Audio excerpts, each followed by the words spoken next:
গণহত্যাকারী fascist Sheikh Hasina দেশ ছেড়ে পালিয়ে যাওয়ার পর সকলের সম্মিলিত সিদ্ধান্তে অন্তর্বর্তী সরকার তাদের দায়িত্ব গ্রহণ করেছিল। আমরা এক নতুন বাংলাদেশের স্বপ্ন দেখি, কিন্তু অত্যন্ত পরিতাপের সাথে বলতে বাধ্য হচ্ছি, জনগণের দাবি আদায়ে এখনো আমাদের আন্দোলন সংগ্রাম করতে হচ্ছে।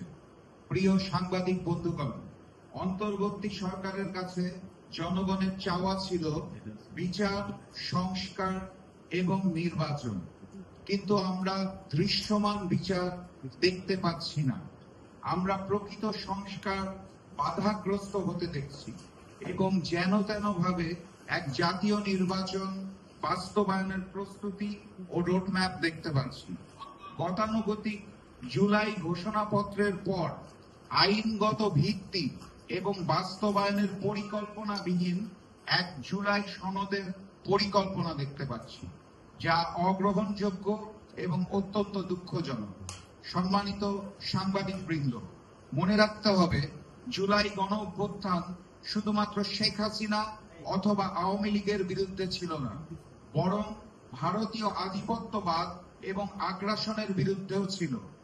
ভারতীয় আওয়ামী ষড়যন্ত্র এখনো চারপাশ থেকে আমাদের ঘিরে রেখেছে, অথচ অন্তর্বর্তী সরকারের পক্ষ থেকে দেশের প্রশাসনিক কাঠামোগুলোতে ভারতীয় আওয়ামী মুক্তকরণে কোনো জোরালো পদক্ষেপ দেখা যাচ্ছে না। এমনকি দিল্লিতে রাষ্ট্রীয় মর্যাদায় রাজকীয় আশ্রয়ে থাকা ফ্যাসিস্ট শেখ হাসিনাকে দেশে ফিরিয়ে আনার ব্যাপারেও কোনো জোরালো ভূমিকা অন্তর্বর্তী সরকারের পক্ষ থেকে আমরা দেখতে পাচ্ছি না। প্রিয় সাংবাদিক বন্ধুগণ, লড়াই ছাড়া মেহনতি জনতার মুক্তি নাই। গণ আন্দোলন ব্যতীত আমাদের আর কোনো পথ খোলা নাই।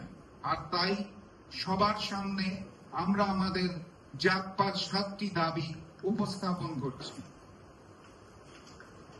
প্রথম দাবি, জুলাই সনদের আইনি ভিত্তি দিতে হবে এবং জুলাই সনদের আলোকে আগামী ফেব্রুয়ারিতে জাতীয় নির্বাচন আয়োজন করতে হবে।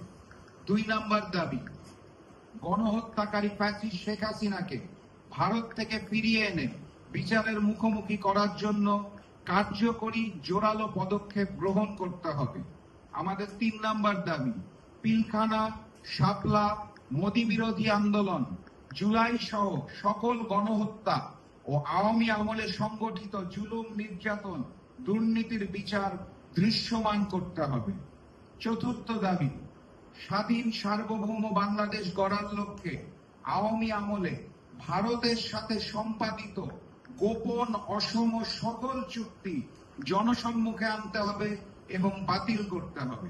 5ম দাবি, সন্ত্রাসী সংগঠন আওয়ামী লীগের মতোই তাদের দোসর জাতীয় পার্টি এবং 14 দলের কার্যক্রম নিষিদ্ধ করতে হবে।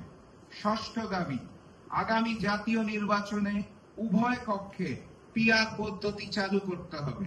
আমাদের 7ম এবং সর্বশেষ দাবি, অবাধ, সুষ্ঠু, নিরপেক্ষ, গ্রহণযোগ্য জাতীয় নির্বাচন আয়োজনের লক্ষ্যে সকলের জন্য লেভেল প্লেইং ফিল্ড নিশ্চিত করতে হবে।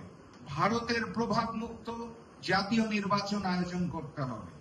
উক্ত 7 দাবি বাস্তবায়নের লক্ষ্যে 3 দিনব্যাপী কর্মসূচি জাগপার পক্ষ থেকে পালন করা হবে ইনশাআল্লাহ। আমাদের প্রথম কর্মসূচি 18 সেপ্টেম্বর বৃহস্পতিবার রাজধানী ঢাকায় বিক্ষোভ মিছিল, 19 সেপ্টেম্বর শুক্রবার সকল বিভাগীয় শহরে গণসংযোগ, 26 সেপ্টেম্বর শুক্রবার জাগপার সকল সাংগঠনিক জেলায় বিক্ষোভ মিছিল। জনগণের দাবি আদায়ের লক্ষ্যে কর্মসূচি সমূহ সফল করার জন্য সকলকে ঐক্যবদ্ধ হওয়ার আহ্বান জানাই।